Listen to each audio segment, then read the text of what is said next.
Assalamu alaikum students. Today we will start from chapter number 2, section number 3, which is erosion. In this section we will study about erosion. Let's see question number 1. Define erosion. What are the different types of erosion? In its answer we will describe about erosion and its different types. Now open page number 28. The answer of question number 1 starts from this line. Erosion is the process by which weathered rocks and debris are removed. Water, wind and moving ice are the mobile agents which transport the materials. Erosion का मतलब क्या है? कटाव.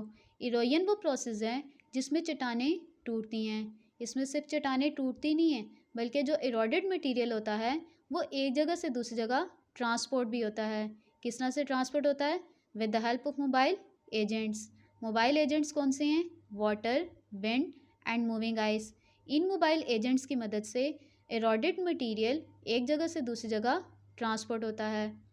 Now I tell you about types of erosion. The first one is erosion by running water. Running water on the ground surface or in streams has the force to erode rock and sediment. Running water जो होता है, बहता हुआ पानी जो होता है, उसमें इतनी फोर्स होती है कि वो चट्टान को तोड़ता है. ये देखिए इस पिक्चर में आप वाटरफॉल देख सकते हैं. इस वाटरफॉल में पानी कितनी हाइट से नीचे को आता है. ये जो इतनी हाइट से पानी नीचे को आता है, इस पानी में इतनी फोर्स होती है कि चट्टान को तोड़ता है. The fall of water from height provides a powerful force which erodes rocks and sediment, and channels of streams are formed due to this erosion. कि हाइट से जो पानी नीचे को आता है उसमें इतनी फोर्स होती है कि वो चट्टान को तोड़ता है, और इसी तरह के इरोजन की वजह से चैनल्स ऑफ स्ट्रीम्स बनते हैं. The next one is erosion by sea waves. On sea shores, waves are a powerful eroding agent as they wear away rocky surfaces over a period of time. कि सी shores पे waves powerful eroding agent होती हैं, powerful eroding agent का काम करती हैं. समुंदर के साथ जो रॉकी सरफेस होती है, जब बार बार समुंदर की लहरें उस रॉकी सरफेस के साथ टकराती हैं तो उस रॉकी सरफेस को तोड़ने का सबब बनती हैं. इसीलिए कहा गया है कि वेव्स जो हैं वो पावरफुल इरोडिंग एजेंट हैं. इरोजन बाय सी वेव्स के आगे कुछ प्रोसेसेस हैं. There are other ways in which sea waves erode the coastline. The first one is by hydraulic action. The second is by abrasion. The third is by attrition. The fourth is by dissolving. Now I explain this one by one. The first one is by hydraulic action. Air becomes trapped in the cracks and joints of rocks facing the sea. समुद्र के साथ जो चट्टानें होती हैं उनके cracks और joints में, उनकी दरारों में हवा ट्रैप होती है, हवा फंसी होती है. अब होता क्या है? When a powerful wave hits these rocks the trapped air is compressed and exert pressure over a period of time the rock breaks up. जब समुंदर की पावरफुल वेव जाके टकराती है उन चट्टानों के साथ, तो जिन क्रैक्स में हवा होती है वो हवा प्रेशर क्रिएट करती है. अब जब हवा क्रैक्स के अंदर प्रेशर क्रिएट करती है तो क्या होता है? रॉक टूटती है. The next one is by abrasion. Abrasion का मतलब होता है रगड़. The tiny bits of rock and sand carried by waves hit the cliffs and cause abrasion acting like sandpaper. जो छोटे ज़रात होते हैं रॉक और सैंड के, वो समुंदर की लहरों के साथ मिल के टकराते हैं क्लिफ्स के साथ और अब्रेशन का सबब बनते हैं. मतलब छोटे ज़रात रॉक और सैंड के समुंदर की लहरों के साथ मिलके जब क्लिफ्स के साथ टकराते हैं तो क्लिफ्स पे स्क्रैचेस बनती हैं. बिल्कुल सैंड पेपर की तरह एक्ट करते हैं. जिस तरह से सैंड पेपर को किसी चीज़ पे रगड़ें तो उस पर स्क्रैचेस पड़ जाती हैं, बिल्कुल इसी तरह से जब रॉक और सैंड के छोटे ज़रात समुंदर की लहरों के साथ मिलके क्लिफ्स के साथ टकराते हैं तो अब्रेशन का सबब बनते हैं. The next one is by attrition. The rocks and pebbles on the beach hit against each other when waves strike them. बीच पे रॉक्स और पेबल्स, बीच पे जो कंकर होते हैं, जो पत्थर होते हैं, वो समुंदर की लहरें जब उनके साथ टकराती हैं तो वो आपस में टकराते हैं. अब होता क्या फिर? This cause them to break up and to become smooth. आपस में टकराने की वजह से वो टूटते हैं और स्मूथ होते हैं। The next one is by dissolving. Sea water contains acid. Sea water में कौन सा एसिड होता है? Carbonic acid. When waves hit cliffs and rocks made of limestone they cause erosion as acids dissolve the limestone. कि ऐसी चट्टानें जो limestone से बनी होती हैं, जब समुंदर की लहरें उन चट्टानों के साथ टकराती हैं तो उनको तोड़ती हैं। किस तरह से टूटती हैं वो चट्टानें? क्योंकि जो एसिड होता है, जो कार्बोनिक एसिड होता है, वो लाइमस्टोन को डिसॉल्व कर लेता है। Erosion by moving ice. Glaciers, moving masses of ice are important agents of erosion. Glaciers, moving masses of ice erosion के इम्पॉर्टेंट एजेंट्स हैं। Broken pieces of rock are frozen into the base of a moving glacier. Rock के जो टूटे हुए pieces होते हैं वो glacier की बेस में, ग्लेशियर की बुनियाद में जमते हैं। When heavy glaciers move these rocks they polish और grind the surface and make long deep scratches called grooves. Grooves कहते हैं नालियों को। और striations on the rock surface. अब होता क्या है कि जब हैवी ग्लेशियर्स रॉक के पीसेस को मूव करते हैं, रॉक के पीसेस को हरकत देते हैं, तो रॉक के पीसेस की मूवमेंट की वजह से सरफेस पॉलिश या ग्राइंड होती है। और रॉक सरफेस पे जो लॉन्ग और डीप स्क्रैचेस बनती हैं, जो लंबी और गहरी स्क्रैचेस बनती हैं, वो क्या कहलाती हैं? ग्रूव्स और striations. The next one is erosion by wind. Wind erosion is common in regions with little or no vegetation. Wind erosion उन इलाकों में कॉमन होती है जहाँ पे वेजिटेशन या तो बहुत कम होती है या होती नहीं, like desert areas. Heavy dust storms are one example of wind action. Heavy dust storms wind action के एक एग्जाम्पल हैं। डस्ट स्टॉर्म्स मतलब गर्द के तूफान। Deflation is an important process of wind erosion in which the wind scoops away light particles like clay, silt and sand and develops a depression called a blowout. Deflation wind erosion का एक important process है। इसमें होता क्या है?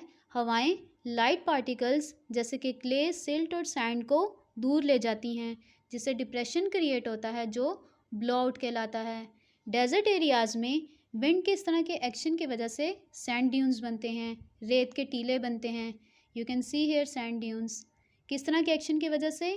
कि हवाएं जब लाइट पार्टिकल्स को एक जगह से उठा के दूसरी जगह ले जाती हैं, तो इस तरह के विंड के एक्शन की वजह से क्या बनते हैं? सैंड ड्यून्स बनते हैं डेजर्ट एरियाज़ में। अब क्वेश्चन नंबर 2 का आंसर स्टार्ट कैसे होगा?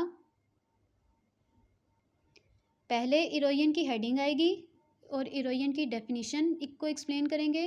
जो स्टार्ट कहाँ से होगी? Erosion is the process. And कहाँ पे होगी? द मटीरियल्स पे। उसके बाद हेडिंग आएगी types of erosion. The first type erosion bye running water.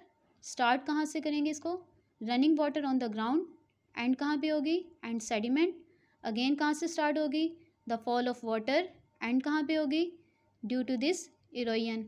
उसके बाद इरोजन बाय सी वेव्स। कहाँ से स्टार्ट होगी heading? On sea shores. And कहाँ पे होगी? Over a period of time.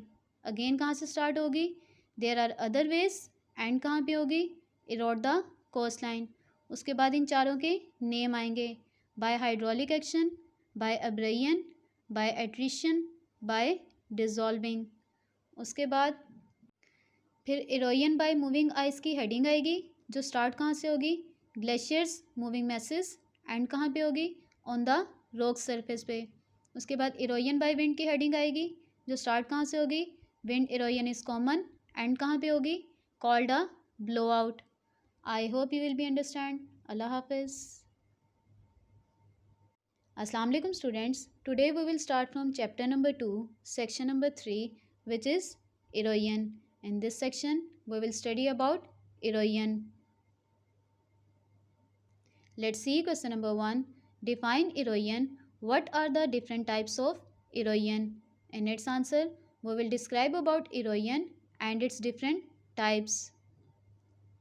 Now open page number 28. The answer of question number 1 starts from this line. Erosion is the process by which weathered rocks and debris are removed. Water, wind and moving ice are the mobile agents which transport the materials. Erosion का मतलब क्या है? कटाव। Erosion वो process है जिसमें चट्टानें टूटती हैं। इसमें सिर्फ चट्टानें टूटती नहीं हैं, बल्कि जो इरोडेड मटेरियल होता है वो एक जगह से दूसरी जगह ट्रांसपोर्ट भी होता है। किस तरह से ट्रांसपोर्ट होता है? With the help of mobile agents. Mobile agents कौन से हैं? Water, wind and moving ice. In mobile agents की मदद से इरोडेड मटेरियल एक जगह से दूसरी जगह ट्रांसपोर्ट होता है। Now I tell you about types of erosion. The first one is erosion by running water. Running water on the ground surface or in streams has the force to erode rock and sediment. Running water जो होता है, बहता हुआ पानी जो होता है, उसमें इतनी फोर्स होती है कि वो चट्टान को तोड़ता है।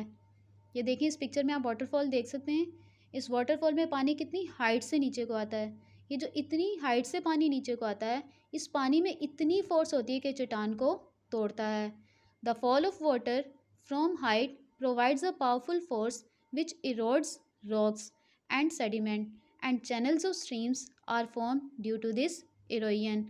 कि हाइट से जो पानी नीचे को आता है उसमें इतनी फोर्स होती है कि वो चट्टान को तोड़ता है, और इसी तरह के इरोजन की वजह से चैनल्स ऑफ स्ट्रीम्स बनते हैं। The next one is erosion by sea waves. On sea shores, waves are a powerful eroding agent as they wear away rocky surfaces over a period of time. कि सी shores पे waves powerful eroding agent होती हैं, powerful eroding agent का काम करती हैं। समुंदर के साथ जो रॉकी सरफेस होती है, जब बार बार समुंदर की लहरें उस रॉकी सरफेस के साथ टकराती हैं तो उस रॉकी सरफेस को तोड़ने का सबब बनती हैं। इसीलिए कहा गया है कि वेव्स जो हैं वो पावरफुल इरोडिंग एजेंट हैं। इरोजन बाय सी वेव्स के आगे कुछ प्रोसेसेस हैं। There are other ways in which sea waves erode the coastline. The first one is by hydraulic action, the second is by abrasion, the third is by attrition, the fourth is by dissolving. Now I explain this one by one. The first one is by hydraulic action. Air becomes trapped in the cracks and joints of rocks facing the sea. समुद्र के साथ जो चट्टानें होती हैं उनकी cracks और joints में, उनकी दरारों में हवा ट्रैप होती है, हवा फंसी होती है। अब होता क्या है? When a powerful wave hits these rocks, the trapped air is compressed and exert pressure. Over a period of time, the rock breaks up.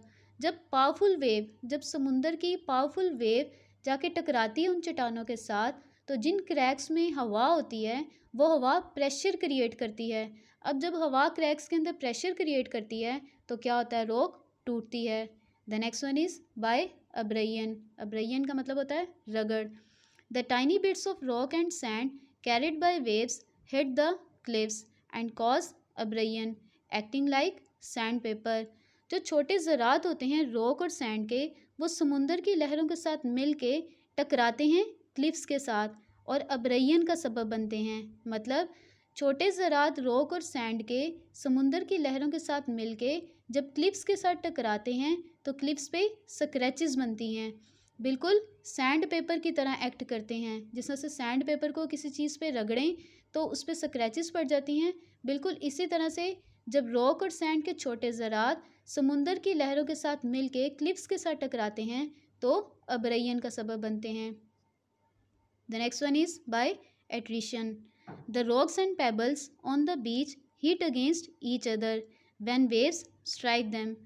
बीच पे रॉक्स और पेबल्स, बीच पे जो कंकर होते हैं, जो पत्थर होते हैं, वो समुंदर की लहरें जब उनके साथ टकराती हैं तो वो आपस में टकराते हैं। अब होता क्या फिर? This cause them to break up and to become smooth. आपस में टकराने की वजह से वो टूटते हैं और स्मूथ होते हैं. The next one is by dissolving. Sea water contains acid. Sea water में कौन सा एसिड होता है? Carbonic acid. When waves hit cliffs and rocks made of limestone they cause erosion as acids dissolve the limestone. कि ऐसी चट्टानें जो limestone से बनी होती हैं, जब समुंदर की लहरें उन चट्टानों के साथ टकराती हैं तो उनको तोड़ती हैं. किस तरह से टूटती हैं वो चट्टानें? क्योंकि जो एसिड होता है, जो कार्बोनिक एसिड होता है, वो लाइमस्टोन को डिसॉल्व कर लेता है. Erosion by moving ice. Glaciers, moving masses of ice, are important agents of erosion. Glaciers, moving masses of ice, erosion के important agents हैं. Broken pieces of rock are frozen into the base of a moving glacier. Rock के जो टूटे हुए pieces होते हैं वो glacier की बेस में, ग्लेशियर की बुनियाद में जमते हैं. When heavy glaciers move these rocks, they polish or grind the surface and make long deep scratches called grooves. Grooves कहते हैं नालियों को. और striations on the rock surface. अब होता क्या है कि जब हैवी ग्लेशियर्स रॉक के पीसेस को मूव करते हैं, रॉक के पीसेस को हरकत देते हैं, तो रॉक के पीसेस की मूवमेंट की वजह से सरफेस पॉलिश या ग्राइंड होती है. और रॉक सरफेस पे जो लॉन्ग और डीप स्क्रैचेस बनती हैं, जो लंबी और गहरी स्क्रैचेस बनती हैं, वो क्या कहलाती हैं? ग्रूव्स और striations. The next one is erosion by wind. Wind erosion is common in regions with little or no vegetation. Wind erosion उन इलाकों में कॉमन होती है जहाँ पे वेजिटेशन या तो बहुत कम होती है या होती नहीं, like desert areas. Heavy dust storms are one example of wind action. Heavy dust storms wind action के एक एग्जाम्पल हैं. डस्ट स्टॉर्म्स मतलब गर्द के तूफान. Deflation is an important process of wind erosion in which the wind scoops away light particles like clay, silt and sand and develops a depression called a blowout. Deflation wind erosion का एक important process है. इसमें होता क्या है, हवाएं light particles जैसे कि क्ले, सिल्ट और सैंड को दूर ले जाती हैं, जिससे डिप्रेशन क्रिएट होता है जो ब्लो आउट कहलाता है. डेजर्ट एरियाज़ में विंड के इस तरह के एक्शन की वजह से सैंड ड्यून्स बनते हैं, रेत के टीले बनते हैं. You can see here sand dunes. किस तरह के एक्शन की वजह से कि हवाएं जब लाइट पार्टिकल्स को एक जगह से उठा के दूसरी जगह ले जाती हैं, तो इस तरह के विंड के एक्शन की वजह से क्या बनते हैं? सैंड ड्यून्स बनते हैं डेजर्ट एरियाज़ में. अब क्वेश्चन नंबर 2 का आंसर स्टार्ट कैसे होगा? पहले इरोजन की हेडिंग आएगी और इरोजन की डेफिनेशन को एक्सप्लेन करेंगे. जो स्टार्ट कहाँ से होगी? Erosion is the process. And कहाँ पे होगी? द मटीरियल्स पे. उसके बाद हेडिंग आएगी types of erosion. The first type erosion bye running water. Start कहाँ से करेंगे इसको? Running water on the ground. And कहाँ पे होगी? And sediment. अगेन कहाँ से स्टार्ट होगी? The fall of water. And कहाँ पे होगी? Due to this erosion. उसके बाद इरोजन बाय सी वेव्स. कहाँ से स्टार्ट होगी heading? On sea shores. And कहाँ पे होगी? Over a period of time. Again कहाँ से स्टार्ट होगी? There are other ways. And कहाँ पे होगी? Erode the coastline. उसके बाद इन चारों के नेम आएंगे. By hydraulic action, by abrasion, by attrition, by dissolving. उसके बाद इरोजन बाय मूविंग आइस. ये कंप्लीट आएगा. ग्लेशियर से स्टार्ट होगा. एंड कहाँ पे होगा? ऑन द रॉक सरफेस पर. उसके बाद इरोजन बाय विंड की हेडिंग आएगी, जो कहाँ से स्टार्ट होगी? Wind erosion is common. And कहाँ पे होगी? Called a blowout. I hope you will be understand. अल्लाह हाफिज़. फिर इरोजन बाय मूविंग आइस की हेडिंग आएगी, जो स्टार्ट कहाँ से होगी? Glaciers moving message. एंड कहाँ पे होगी? ऑन द रॉक सरफेस पे. उसके बाद इरोजन बाय विंड की हेडिंग आएगी, जो स्टार्ट कहाँ से होगी? Wind erosion is common. And कहाँ पे होगी? Called a blowout. I hope you will be understand. अल्लाह हाफिज़.